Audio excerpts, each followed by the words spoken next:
নমস্কার বন্ধুরা, আমি মানালি থেকে দীপান্বিতা দাস। দেখুন, আজ আপনাদের দেখাচ্ছি মে মাসের জ্যামের কিছু মজাদায়ক দৃশ্য। এটা দেখুন, আমাদের চারপাশের পাহাড় এবং তার সাথে নদীটা দেখুন অনেকটা কভার করে ফেলেছে পাথর ফেলে ফেলে। যে নদীটা বন্যায় পুরো রাস্তাটাকে খেয়ে ফেলেছিল, তো সেটা ঠিক করে ফেলেছে। আর আজ আমরা বেরিয়েছি ইভিনিং ওয়াকে। তো বেরিয়ে যে ভুলটা হয়েছে সেটা দেখাই।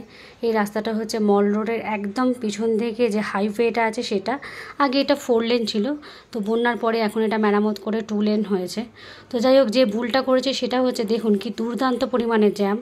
আর আপনারা এটা ভাববেন না যে ইভিনিংয়ের টাইম তাই জন্য কিন্তু এত জ্যাম। রাত্রি 3:30 4টের সময়ও যদি বেরোন আপনারা, তাও এই জ্যামের ফিলিংস আপনারা পাবেন। 1 থেকে 2 কিলোমিটার রাস্তা যেতেও কিন্তু এখন প্রায় 2 থেকে 3 ঘন্টার ওপর সময় লাগছে।